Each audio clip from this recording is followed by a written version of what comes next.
Abay bangkungang inabot ni Jordan Poole sa kanilang head coach. Sinayang ang highlight dito dahil inuna ang kanyang kayabangan. Dinarag lang ng team ng Boston Celtics sa buong laban. Ito namang si Jason Tatum ang gaganda ng mga ginawang plays pero hindi nga nagpauli itong si Bilal Coulibaly.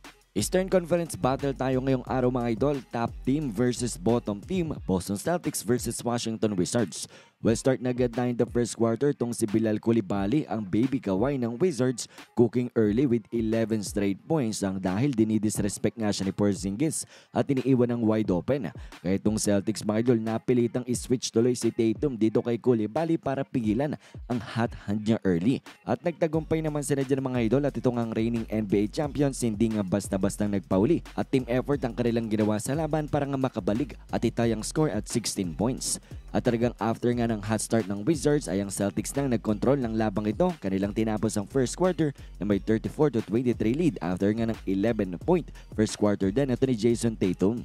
Second quarter natin abay din nadarag lang si Jordan Poole dito ni Sam Hauser at wala ngang nagawa.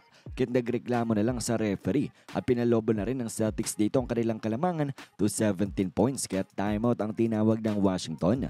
Pagbalik sa court mga idol ay ganoon na naman ang ginawa ng Celtics. Inatake si Jordan Poole sa depensa. Pati nga sa opensa ay pinahihirapan nga siya turnover ito. Kaya minabuti na lang ng kanilang coach na ibalik nga muna siya sa kanilang bench.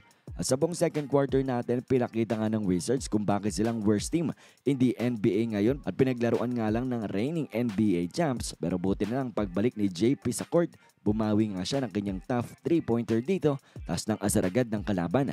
Kaso ang problema, down pa rin sila sa laban 67-52 after 2 quarters. At sa ating third quarter naman aggressive si Jordan Poole, mukhang gustong bumawi at pati nga ang buong Wizards team ganado sa ating unang mga minuto.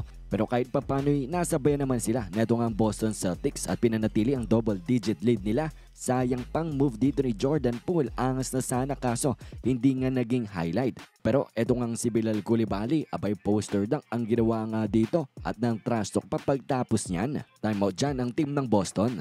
At nang maamoy nga ng Celtics na dumidikit na ng tuluyan itong Washington Wizards, abay sila'y nag-lock in na muli sa magandang paglalaro sa offense at depensa at talagang tinaboy muli palayo itong ang home team.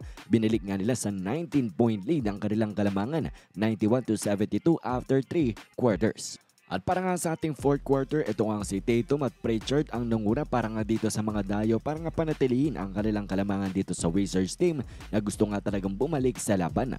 At hanggang dulo nga sumubok ito nga ang team ng Washington Wizards pero at the end ay hindi na nga sila hinayaan na itong team ng Boston Celtics na makalapit pa sa laban. They took care of business on the road. Panalo nga sila this game.